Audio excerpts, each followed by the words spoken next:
Antropología filosófica, un ensayo de la doctora María G. Amilburu. Introducción.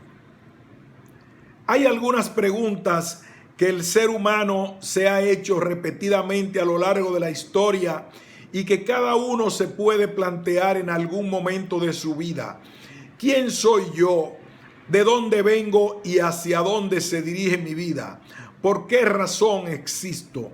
Desde el frontispicio del templo de Apolo en Delfos ya se invitaba al ser humano a aplicarse a la tarea de conocerse a sí mismo, y el mismo Sócrates afirmó que una vida no examinada no era digna del hombre. La aspiración al propio conocimiento es una constante en la historia de nuestra especie, y la interpretación que hacemos de nosotros mismos en cuanto individuos singulares y en cuanto seres humanos también forma parte de lo que somos. Así, puede afirmarse que todo ser humano es en cierto sentido un antropólogo, pues a cada uno le interesa el conocimiento de sí mismo y de sus semejantes, y posee una idea más o menos elaborada de lo que es un ser humano y de lo que se ajusta o desdice de esa condición. Los humanos nacemos y forjamos nuestra identidad en el seno de una sociedad que tiene una cosmovisión y unos valores que se manifiestan en sus tradiciones y costumbres. Y en cada cultura se contiene también una imagen del hombre, una interpretación sobre lo que significa ser humano. Es en el seno de esa tradición a la que pertenece donde el hombre empieza a conocerse y cuestionarse quién es, qué puede llegar a ser y qué sentido tiene su vida.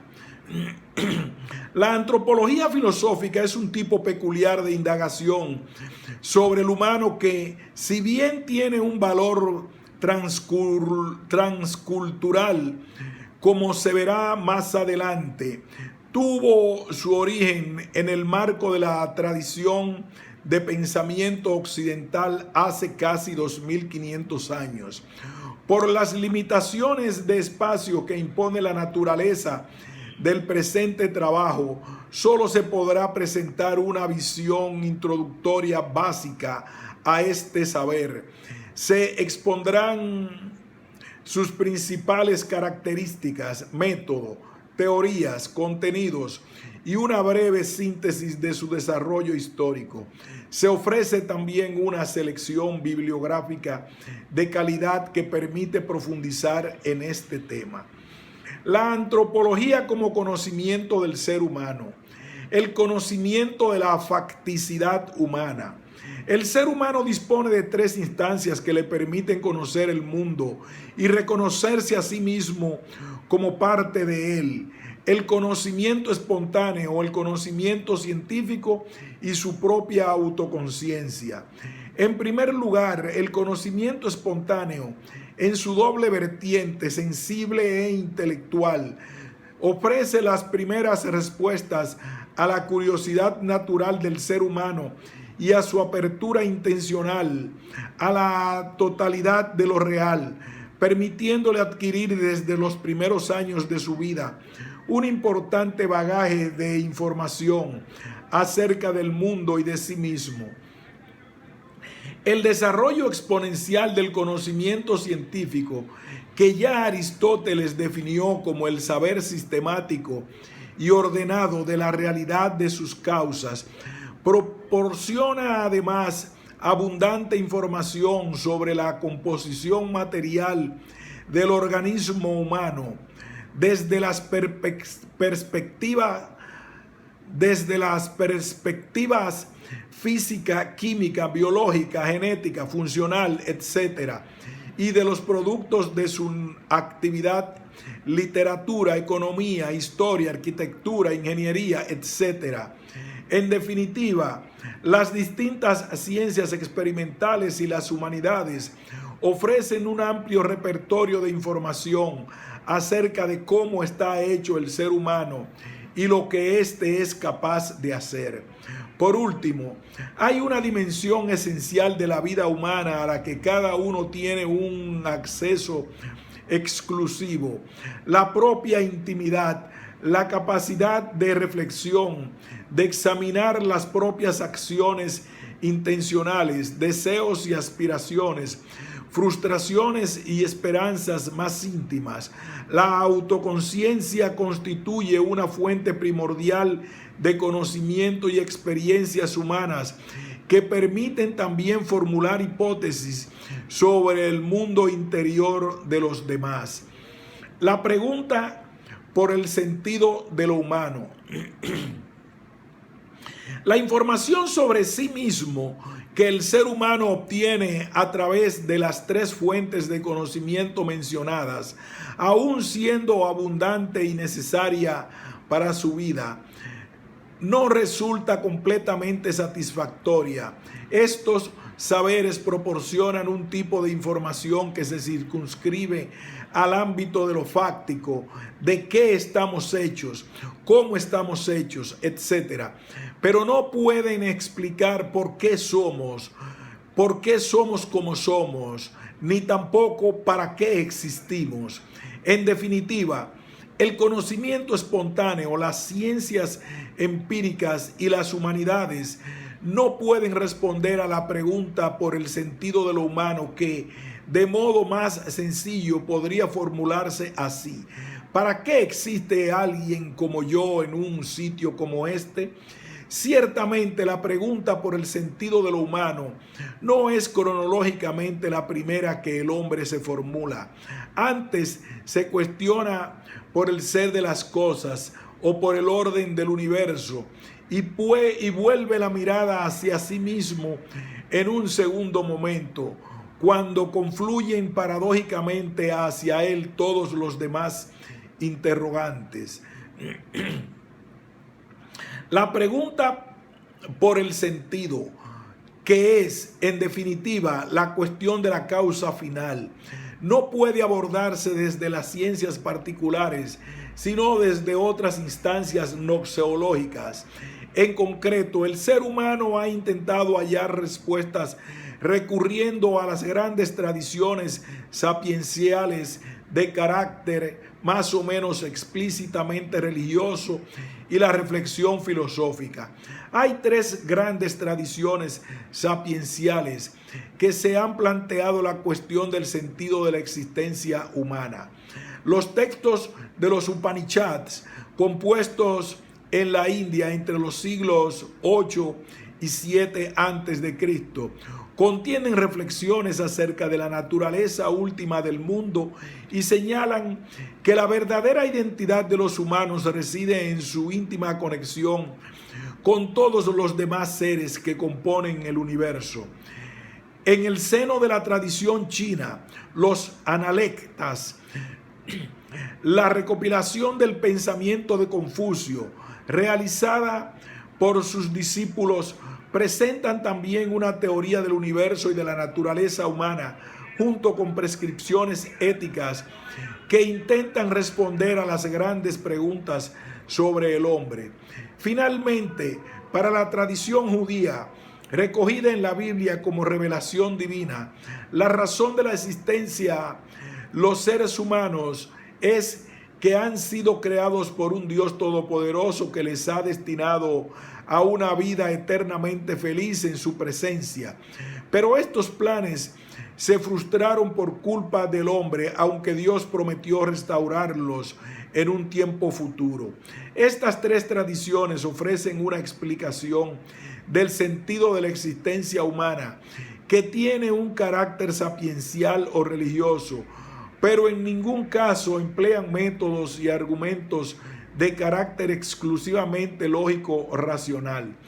Por contraste, la reflexión filosófica busca el conocimiento de la realidad por medio de la investigación intelectual.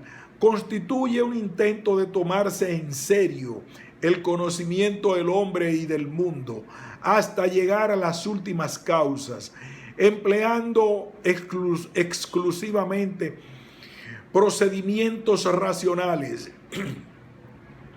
Porque el filósofo, aunque no las rehace ni desprecie, necesita ir más allá de las explicaciones míticas y el conocimiento divinamente revelado.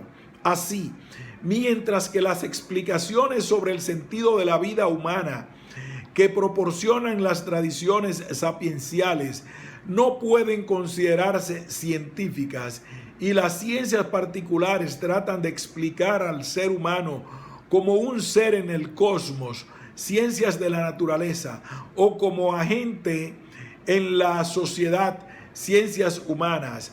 La filosofía se orienta al descubrimiento del sentido de la vida humana. La filosofía no menosprecia la información que proporcionan las ciencias, pero no puede y no pretende ofrecer otra explicación científica más. La ciencia se limita a constatar y explicar los hechos. La filosofía busca interpretarlos teniendo en cuenta todas las dimensiones que son significativas para el ser humano. No es suficiente para el filósofo conocer cómo está constituido biológicamente el ser humano. La biología describe la estructura material en la que transcurre la vida humana, que es el locus en el que se diseñan las posibilidades de cada uno, que a pesar de que están dadas biológicamente, no están constituidas humanamente, es decir, asumidas como tales y puestas como principio de las realizaciones personales. El filósofo busca precisamente esa comprensión. Conviene precisar que cuando se habla de filosofía en este contexto, no debe entenderse como un sistema de pensamiento acabado o una teoría filosófica. Aquí se emplea el término filosofía en un sentido más amplio. La filosofía se puede considerar como una disciplina académica, como una técnica o como una actividad humana. Para ilustrarlo, Justin Smith emplea tres analogías comparando la filosofía con el ballet, las armas de fuego y la danza. El ballet es una modalidad específica de danza que se origina en un lugar y en un tiempo concreto, a la que se atribuye un valor cultural específico. Las armas de fuego son un tipo de tecnología militar cuyo origen temporal y geográfico es también determinable, aunque también tienen un valor transcultural y pueden ser utilizadas por cualquier persona o grupo que las tenga a mano. Por último, la danza es una práctica inherente a todas las sociedades humanas que emerge y asume formas diferentes en tiempos y lugares muy distantes entre sí. Pues bien, aquí se está hablando de filosofía según la acepción de la segunda metáfora, como una técnica de reflexión racional sobre la realidad que tuvo su origen en un tiempo y en una cultura concreta, pero que tiene valor transcultural y por eso puede ser empleada con éxito por cualquier ser humano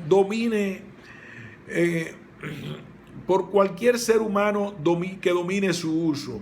Más adelante nos ocuparemos del desarrollo de la antropología filosófica como disciplina académica, según la primera de las acepciones mencionadas en las metáforas anteriores. En efecto, la filosofía, como ejercicio de la razón más allá de las apariencias sensibles en busca de los primeros principios de la realidad, surgió en el ámbito cultural griego alrededor del siglo VII a.C.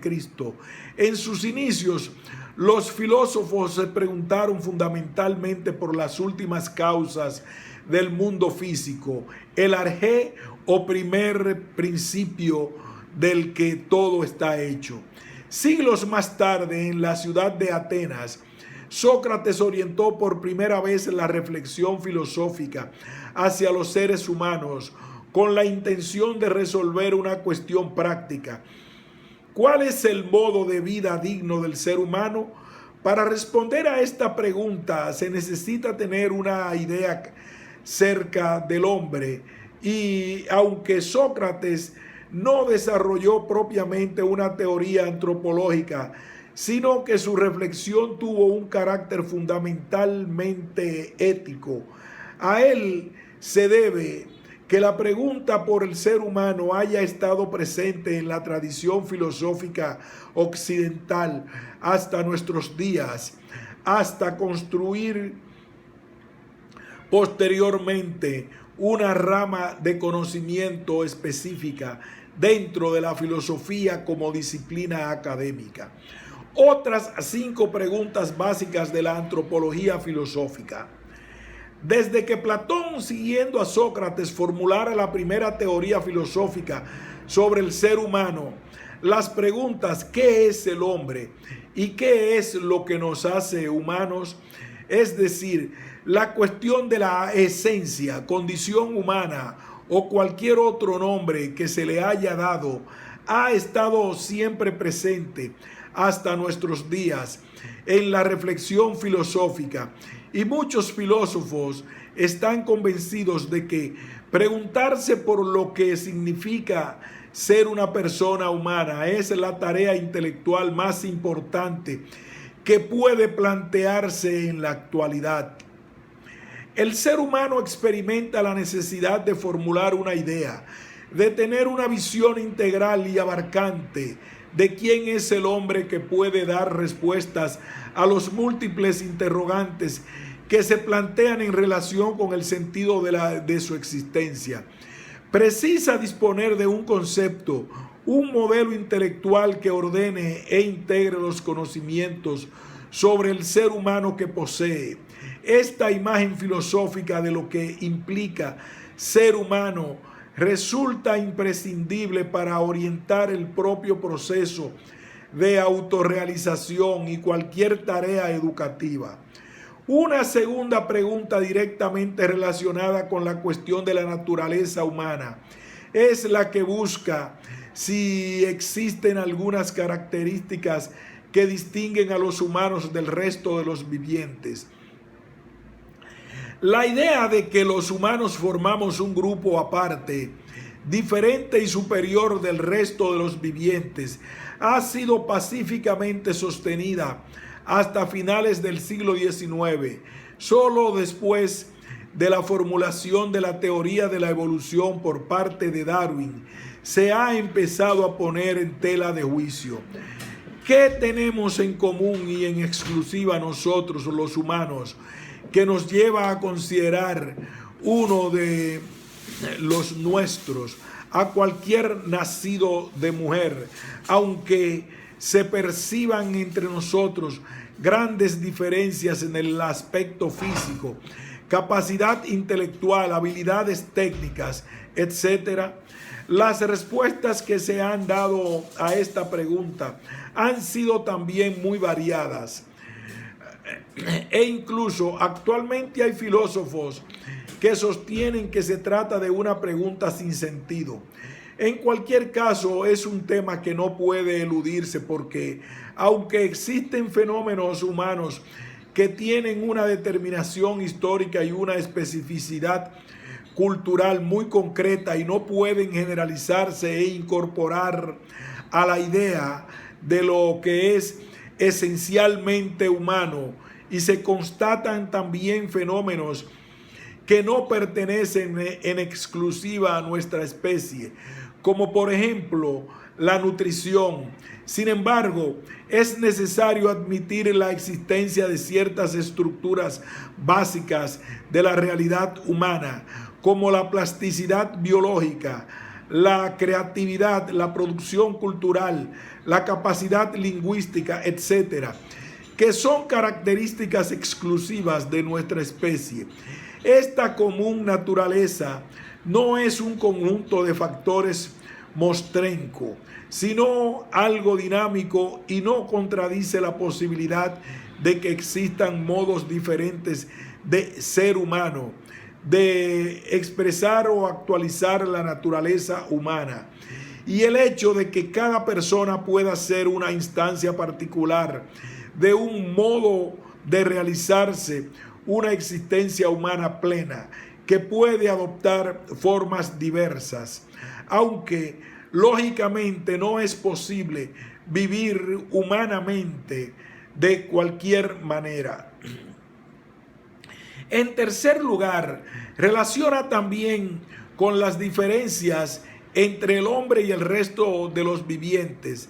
Está la pregunta que el origen de la cultura, en efecto, solo los humanos, en cuanto especie, creamos estructuras y objetos culturales en los que se produce una innovación que es acumulativa.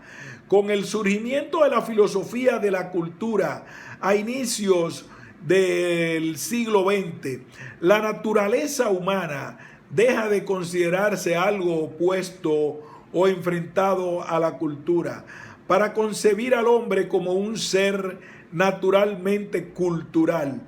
El ser humano no habita en un universo meramente físico, sino cultural, entretejido por el lenguaje, el mito, el arte, la ciencia, las costumbres e instituciones, etcétera, que Él ha creado para hacer del mundo físico un ámbito habitable.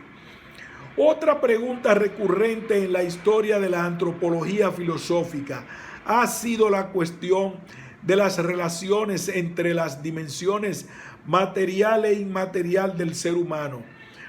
Desde que Platón formulara la teoría dualista del hombre, compuesto por dos sustancias diferentes, materia corruptible y forma inmaterial e inmortal, el tema ha sido abordado por numerosos filósofos, aunque la manera de plantearlo y la terminología empleada haya variado a lo largo de la historia. Aristóteles trató de resolver la cuestión de las relaciones alma-cuerpo con su teoría hilemórfica. El problema se reformula en el siglo XVI de la mano de Descartes, quien sostiene la incomunicabilidad entre la res cogitans y la res extensa. El idealismo posterior lo plantea como las relaciones entre el sujeto cognoscente y el objeto conocido. Y entre nuestros días se formula como el estudio de las relaciones mente-cerebro, etc. Por último, la antropología filosófica no puede dejar de preguntarse por el origen radical del hombre, cuestión que es correlativa a la pregunta por el fin de la vida humana. Nadie se da la existencia a sí mismo, sino que la recibe de quienes le precedieron. Cada uno es, en este sentido, el resultado final de un proceso. ¿De qué tipo de proceso se trata? Esta cuestión puede sintetizarse formulando tres alternativas. Somos esencialmente productos de la evolución, programados para actuar en interés propio, para que se reproduzcan nuestros genes o dar cumplimiento a nuestros impulsos biológicos. ¿O no existe esa naturaleza humana esencial, solo la capacidad de ser modelados por la sociedad y sus fuerzas económicas, políticas y culturales? ¿O existe alguna razón objetiva trascendente, quizás divina, para las vidas y la historia humana? En cualquier caso, es un tema que es necesario afrontar si se desea comprender a fondo la existencia humana en el planeta. Las ciencias ofrecen explicaciones acerca de qué somos y cómo actuamos, pero solo la filosofía es capaz de abordar la cuestión del último por qué y el para qué del ser humano. Cuestiones más inquietantes, sin duda, pero que tienen también mucho más interés. En las respuestas que se han dado a estas cuestiones a lo largo de la historia de la antropología filosófica, se contienen los grandes temas que integran este campo del saber: el sentido de la vida, la muerte y el deseo de inmortalidad, el alma y su relación con el cuerpo, la sensibilidad, afectividad, inteligencia, voluntad, libertad, las vinculaciones con otros seres humanos, el amor, la amistad, las relaciones de poder, las condiciones de posibilidad de conocimiento de la realidad, la relación del ser humano con el mundo, etc. Y más recientemente, al hilo del desarrollo de las ciencias experimentales y el avance de la técnica, se han ido incorporando otras cuestiones como el lugar del hombre en el universo, las fronteras entre la especie humana y los demás vivientes, el origen del hombre, la singularidad humana, la creación cultural, la intencionalidad, el sentido de la sexualidad humana, la inteligencia artificial, el futuro de nuestra especie, etc. En definitiva, todas las dimensiones humanas y cualquiera de sus creaciones puede ser objeto de estudio desde la perspectiva de la antropología filosófica. La antropología filosófica como disciplina. Aunque el ser humano siempre se ha interrogado por sí mismo, y desde Sócrates puede hablarse de una tradición de pensamiento filosófico sobre el hombre, contenida en las obras de muchos pensadores, no siempre ha existido la antropología filosófica como disciplina académica o especialidad dentro de la filosofía, sino que su origen suele situarse a partir de Kant. Veremos ahora cuál es el objeto y el método de esta disciplina. El objetivo de la antropología filosófica. Desde el punto de vista etimológico, antropología significa estudio del hombre, antropos, en la acepción más amplia del término. El objeto del estudio de la antropología son los seres humanos en general, sin considerar inicialmente lo que distingue a unos de otros. Que la antropología sea filosófica indica el método propio que se emplea en ese estudio de lo humano, el ejercicio de la razón, cuando pretende llegar al conocimiento de las últimas causas de la realidad. Desde el punto de vista etimológico, la cuestión es sencilla, pero cuando se considera fácticamente al objeto de la antropología filosófica, se presentan varios problemas. Por una parte, se advierte que este saber coinciden el objeto de estudio y el sujeto que conoce.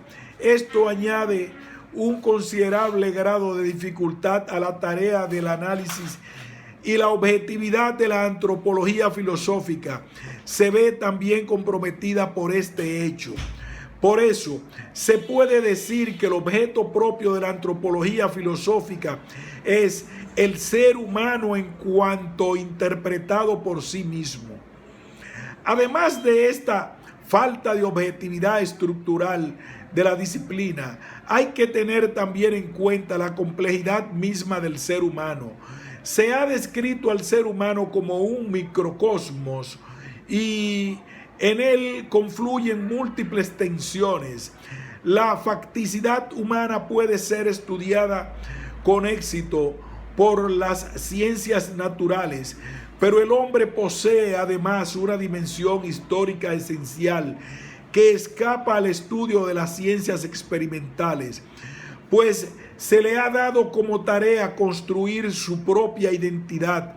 El ser humano experimenta también una continua tensión entre lo que ya es y el ideal hacia el que orienta su existencia. Por otra parte, cada ser humano es un individuo único, irrepetible, no asumible completamente en la generalización de la especie, y la imagen que cada uno posee de sí mismo es parte constitutiva de lo que es, etc. Por lo tanto, la determinación del objeto de estudio de la antropología filosófica no es en la práctica una tarea sencilla. Finalmente, conviene recordar que toda idea sobre el ser humano se elabora desde una cosmovisión asumida previamente por el sujeto.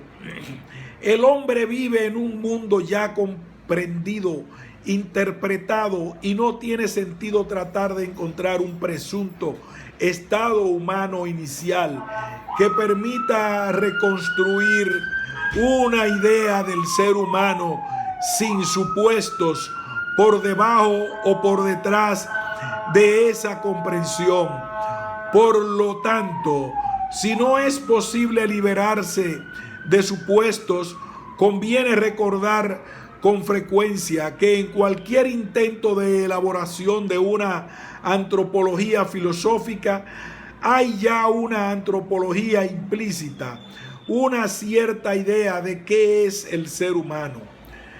En este sentido, se puede considerar que el objeto y la tarea de la antropología filosófica es también mostrar cómo se ha respondido a la pregunta por el ser humano a lo largo de la historia del pensamiento, y por ser filosófica, contrastar en un plano trascendental las argumentaciones que ofrecen los distintos saberes sobre el hombre. Precisamente la reflexión filosófica ayuda a superar la aparente imposibilidad de lograr un conocimiento adecuado del ser humano, porque si bien en el plano empírico se produce cierta falta de objetividad, la filosofía, al situarse en un nuevo ámbito gnoseológico en el que tales nociones puedan ser consideradas en sí mismas de modo reflejo y crítico, tiende a superar ese relativismo. La filosofía se abre al plano trascendental, metacultural, desde el que cada cultura puede adquirir una conciencia refleja de sí misma y de los demás sistemas culturales en cuanto tales.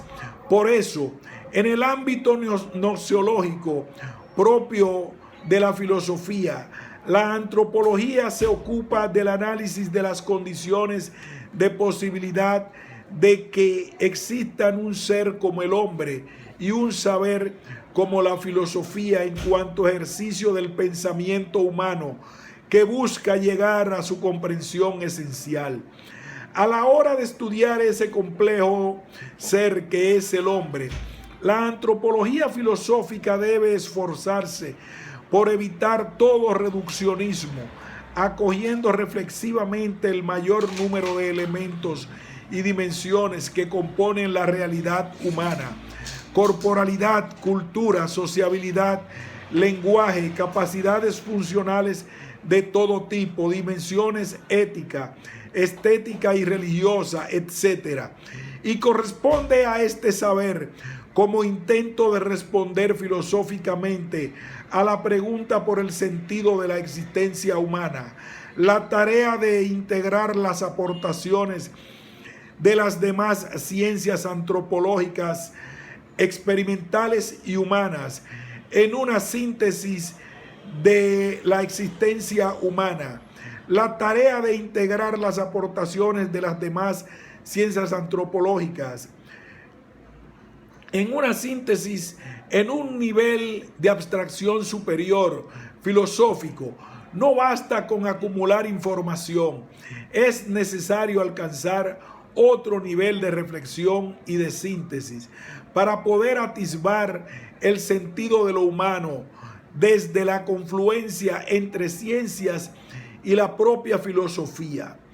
Por eso, la antropología filosófica no pretende elaborar una imagen, otra más, del hombre, sino que constituye un intento de comprender al ser humano, pensándose a sí mismo y pensando el tejido de la vida que lo constituye.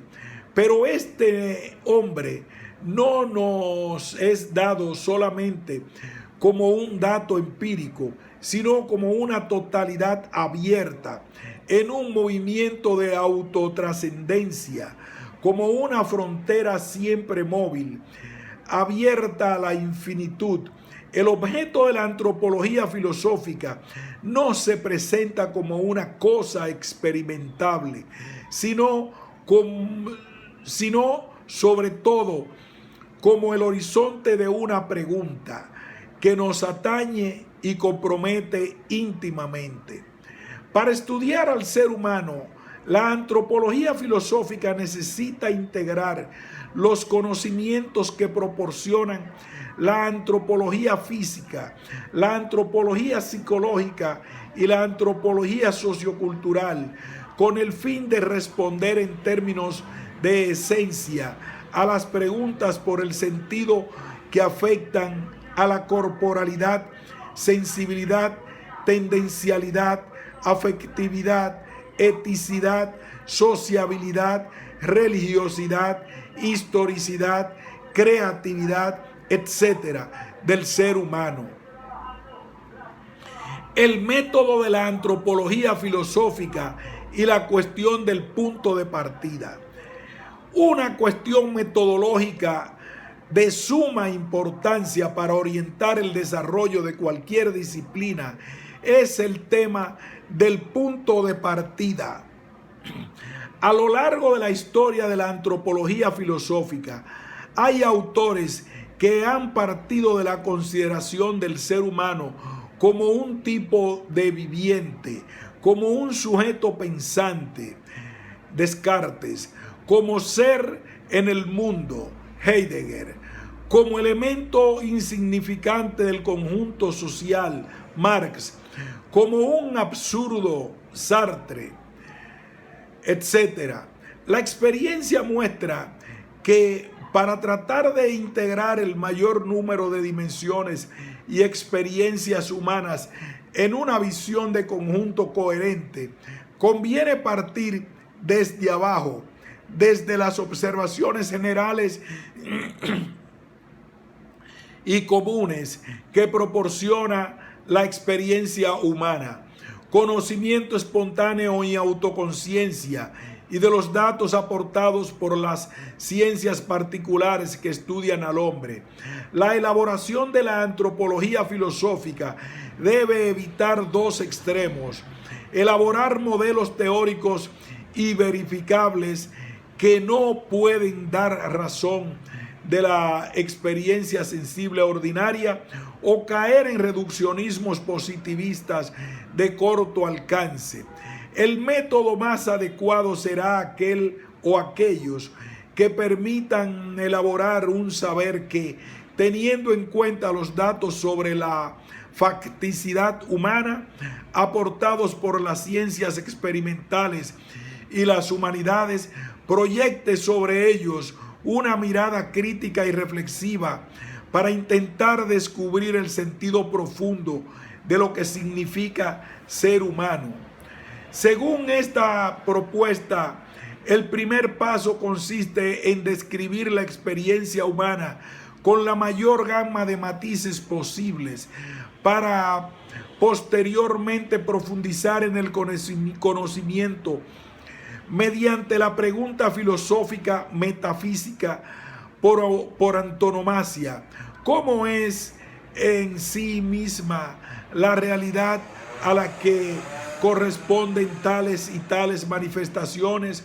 O en nuestro caso, ¿cómo tiene que estar constituido el ser humano para que tales y tales fenómenos puedan ser comprendidos en la totalidad de su significado? Se trata, por tanto, de un método que se despliega en dos momentos: análisis fenomenológico y desarrollo inductivo o metafísico, que busca comprender el modo de ser de lo conocido. A estos puede seguir un tercer momento deductivo en el que se enumeren otras propiedades de la naturaleza humana que no hayan sido extraídas de la experiencia inmediata. La pregunta por la naturaleza humana. Sin lugar a dudas, uno de los temas centrales de los que se ha ocupado la antropología filosófica a lo largo de los siglos ha sido la cuestión de la naturaleza humana, es decir, la indagación acerca de si existen algunas características que son compartidas por todos los seres humanos y que son esenciales en el sentido de que definen lo que es ser humano. A esta pregunta se le han dado respuestas muy diferentes que pueden agruparse en dos grandes categorías: las posturas esencialistas, que afirman que existen rasgos o cualidades básicas de carácter estable que pueden considerarse la naturaleza humana, y las posturas no esencialistas que lo niegan. Dentro de cada una de estas categorías se sitúan a su vez diversas escuelas o estilos de pensamiento. Simplificando, se pueden resumir las principales respuestas filosóficas a la cuestión sobre la naturaleza humana en cuatro grandes categorías: dos esencialistas, A y B, y dos no esencialistas, C y D. A. Esencialismo intelectualista, que considera al ser humano como un animal racional. Se afirma que existe un conjunto de rasgos que definen y distinguen a los seres humanos. El más exclusivo y superior a todos ellos es la razón o capacidad de pensamiento abstracto. Que el ser humano sea inteligente implica que está dotado de libertad en el ámbito operativo, lo que supone a su vez la responsabilidad moral. Entre los principales filósofos que sostienen esta postura están Platón, Aristóteles, Descartes, Kant, etc. Y entre sus principales críticos pueden señalarse a Hobbes, Hume, Nietzsche y Foucault. B. Esencialismo vitalista, que concibe al ser humano como un animal de impulsos, que considera que el conjunto de rasgos que definen y distinguen a los seres humanos se identifican y reducen a las características biológicas de la especie, que adopta por tanto un punto de vista materialista. Los seres humanos tenemos en común los mismos deseos, impulsos y modos de comportamiento que se derivan de las estructuras biológicas de nuestra especie y que se explican por las características físico-químicas del organismo.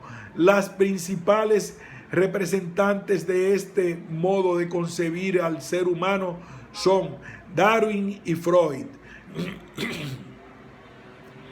Existencialismo, determinismo e historicismo sostienen que no existe un conjunto de características compartidas y estables que definan al hombre, por lo que no es posible hablar de una naturaleza humana común a todos. Con ello se pretende romper la rigidez que se atribuye al esencialismo, haciendo hincapié en el carácter dinámico, procesual del ser humano e intentando conciliar el determinismo propio de la materia y de los procesos sociales con la libertad individual. Cada individuo que llega a este mundo tiene que hacerse a sí mismo.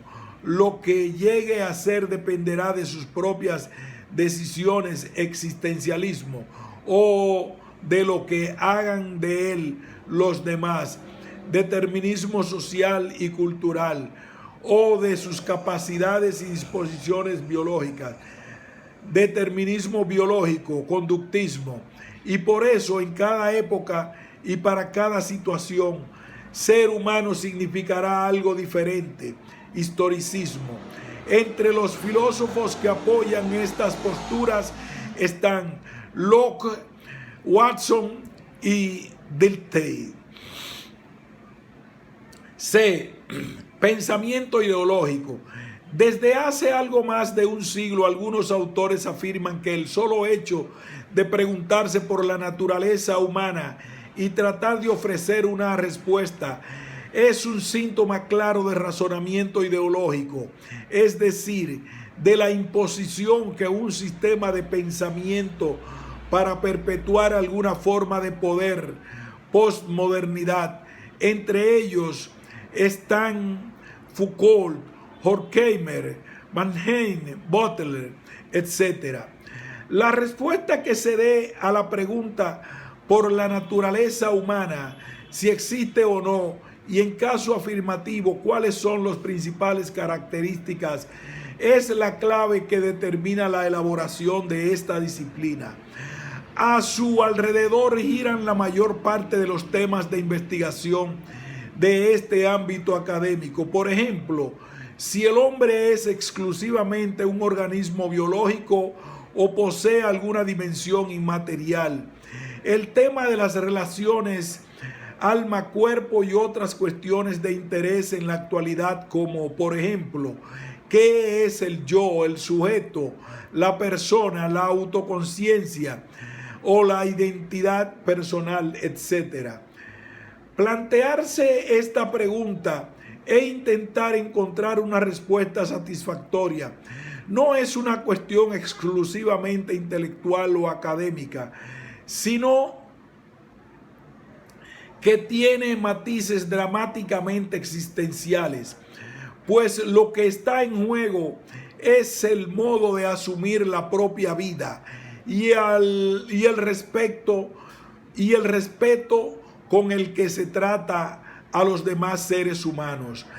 El creciente interés en la defensa de los derechos humanos puede considerarse un argumento importante a favor de la postura que sostiene la existencia de una común naturaleza humana que constituye el fundamento de la igualdad radical de todos los hombres. Breve recorrido histórico por la antropología filosófica. La historia de la antropología filosófica tiene interés filosófico, mientras que, por ejemplo, conocer la historia de la aeronáutica no constituye una ayuda para construir aviones o para pilotarlos. Es muy difícil desarrollar un razonamiento filosófico profundo si no se tiene en cuenta el pensamiento de los filósofos anteriores.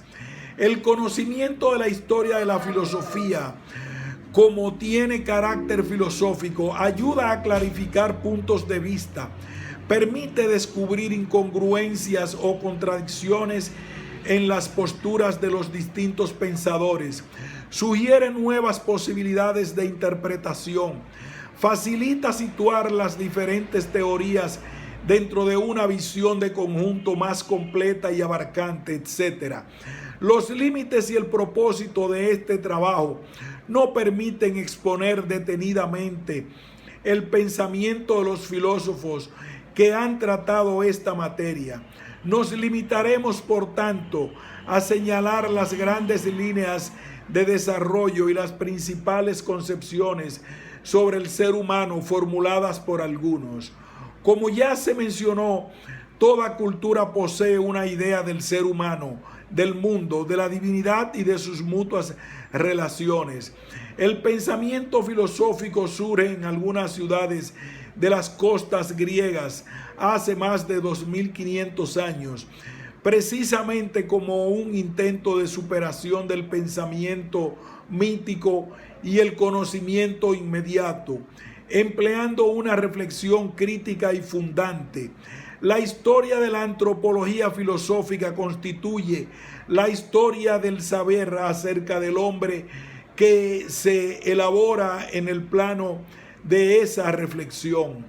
Sócrates fue el primer pensador que se ocupó filosóficamente del ser humano.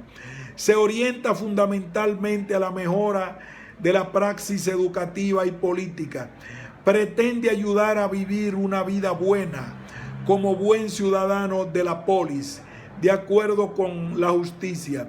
Sostiene que el ser humano tiene un alma inmortal y considera al hombre como un proyecto no acabado, cuya vida debe protagonizar por sí mismo.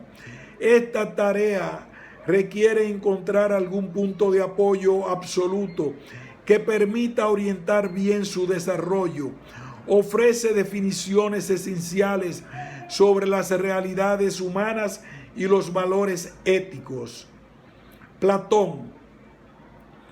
Siguiendo a Sócrates, su maestro defendió el empleo sistemático de la razón para mostrar cómo se debe vivir en la vida humana.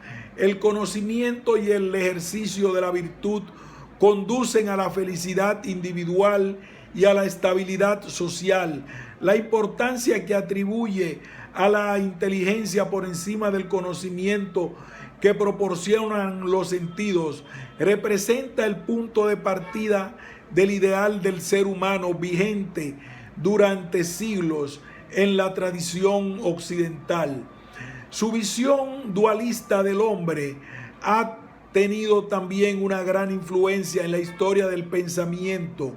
Considera que el ser humano está compuesto por un alma inmortal, preexistente, que ha sido castigada a vivir encerrada durante un tiempo en un cuerpo material y cuyo destino es volver al mundo de las ideas, al que pertenece para contemplar el bien, la verdad y la belleza. El eros es el dinamismo que le permitirá alcanzar esta meta. Aristóteles realiza una síntesis original entre la concepción platónica y sus propias teorías, particularmente la física y la filosofía de los vivientes. La composición hilemórfica, que considera a todo ser vivo como una única sustancia compuesta por dos principios, psique y materia, presenta al ser humano como un ser natural y social, viviente entre los vivientes y humano entre los humanos, referido cognoscitivamente a la totalidad de lo real a través del logos. La vida humana tiende naturalmente hacia la felicidad que se alcanza con el ejercicio de las virtudes y la contemplación. Formuló la definición del ser humano como animal racional, social y dotado de lenguaje, que ha tenido gran influencia en el pensamiento posterior. Agustín de Hipona lleva a cabo la primera gran síntesis en la que integra la filosofía griega con los conocimientos revelados por el ser humano, contenidos en la tradición judeocristiana. Tras su encuentro con el platonismo y su adhesión a la fe, intentó llevar a cabo una reconstrucción intelectual del universo, cosmos, individuos, sociedad e historia, donde el ser humano, cuerpo, alma y espíritu pudiera comprenderse en su desarrollo histórico por referencia a Dios como principio y fin del mundo creado. Tomás de Aquino integra la tradición platónico-agustiniana cultivada en los ámbitos cristianos con la aristotélica que se mantenía viva entre los intelectuales árabes y judíos. Define al ser humano como una unidad sustancial del cuerpo corruptible y al alma espiritual e inmortal, no preexistente, que tiene en Dios su principio último y su destino final, y que está en este mundo para alcanzarlo, ejerciendo su libre albedrío con la ayuda de la gracia. El ambiente cultural del Renacimiento se caracteriza por la revisión innovadora de la cultura clásica grecorromana, el inicio del conocimiento científico basado en la observación directa y la experimentación, la desconfianza en la tradición y un creciente individualismo. El pensamiento filosófico abandona el teocentrismo característico de la época medieval y convierte el estudio del ser humano en el principal punto de interés. René Descartes intenta reconstruir todo el saber filosófico desde sus fundamentos, basándose en evidencias claras y distintas para otorgar a la filosofía el grado de certeza necesario para avanzar por el camino del progreso acumulativo que ya habían comenzado a experimentar el resto de las ciencias. La antropología de Descartes repone la visión dualista del ser humano como espíritu pensante que vive en una realidad material extensa, pero su intento de elaboración científica de la filosofía fracasa cuando se ve obligado a reconocer que solo puede garantizar la correspondencia y comunicabilidad entre la res cogitans y la res extensa, apelando a un motivo no científico, la bondad divina. Con Descartes se abre el camino hacia el empirismo y el idealismo. David Hume representa la confianza ciega en el método experimental de las ciencias naturales. Solo es posible afirmar con certeza la existencia de aquello que es empíricamente comprobable. En consecuencia, la noción de substancia y en concreto la del sujeto humano desaparece y se disuelve en un haz de percepciones que se combinan y recombinan entre sí. Immanuel Kant intenta superar la brecha abierta en el conocimiento por Descartes y aborda en sus críticas una profunda reflexión sobre el poder y los límites de la razón humana. Kant concluye que no es posible alcanzar un conocimiento científico sobre el alma humana, el mundo o Dios, por lo que aborda el estudio del hombre desde una doble vertiente: la antropología pragmática, con descripción de los caracteres humanos y su dinámica en el plano fáctico, y la antropología filosófica, como metafísica de las costumbres y de la razón pura práctica. Esta puede considerarse el primer trabajo de antropología filosófica en el sentido moderno del término, pero Kant admite que tiene dos graves fisuras. Por una parte, no es posible articularla con la antropología empírica. El ámbito de la libertad escapa a la necesidad que rige las leyes de la naturaleza. Y por otra parte, al no poder elaborarse un saber científico sobre el espíritu humano, sus resultados no proporcionan suficiente certeza. La herida causada por Descartes sigue abierta y solo es posible continuar haciendo filosofía partiendo de la unidad del espíritu en cuanto razón, partiendo de la unidad de la naturaleza en cuanto fuerza en sí, o concediendo valor de verdad exclusivamente al conocimiento que puede obtenerse a través del método científico. Estos son los caminos comprendidos por el idealismo, los vitalismos y el positivismo respectivamente. George W. F. Hegel identifica la antropología filosófica con la filosofía de la historia como despliegue del espíritu que se autodetermina a sí mismo en la acción. La antropología de Hegel es un intento de sistematización filosófica muy ambicioso y completo, pues incluye todas las determinaciones del ser humano, los rasgos físicos del individuo, la interconexión de los individuos en el sistema social y los factores de la cultura articulados según la forma de necesidad que es propia de la idea en su despliegue hasta la autorrealización, etc. pero resulta deficiente desde el punto de vista existencial porque descalifica la singularidad y obstruye el camino hacia el futuro. Soren Kierkegaard, en cada oposición a Hegel, representa la reivindicación del sujeto humano como un individuo ante Dios y frente al sistema. Cada hombre tiene en sus manos su propio destino.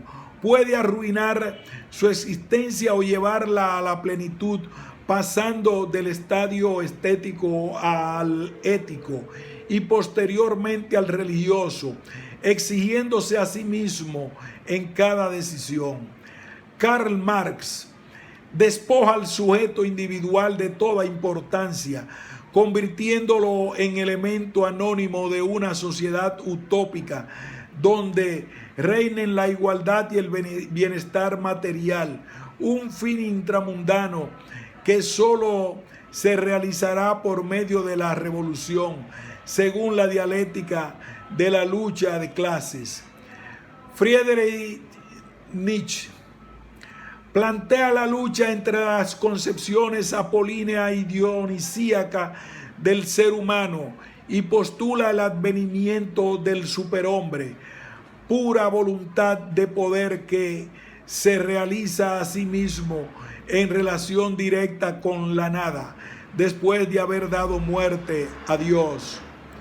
Charles Darwin: la teoría de la evolución biológica inició un nuevo paradigma en la consideración del ser humano y su inserción en el cosmos.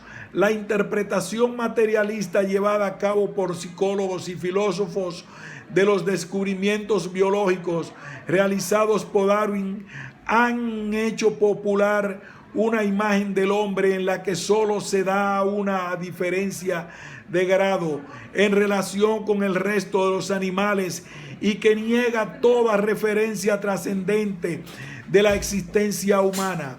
Sigmund Freud, aunque no sea filósofo, formula una explicación global del hombre fundamentada sobre las fuerzas inconscientes y subconscientes de la psicología humana y del impulso sexual que gobiernan la existencia, que ha tenido y tiene todavía gran influencia en el pensamiento filosófico y las corrientes de opinión.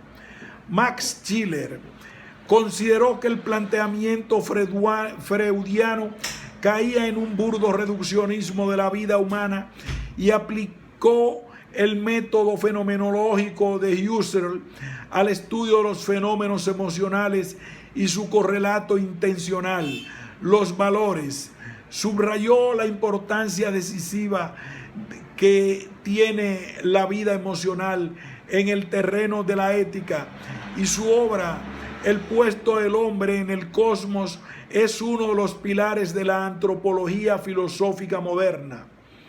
Helmut Plessner, una antropología biológica que puede considerarse también una hermenéutica de la naturaleza, formula la noción de posición excéntrica del ser humano en cuanto viviente capaz de captar estímulos y emitir respuestas que trascienden la satisfacción de las necesidades biológicas, situándose así en un ámbito de intencionalidad abierta. Arnold Gödel es considerado uno de los principales impulsores de la antropología filosófica contemporánea.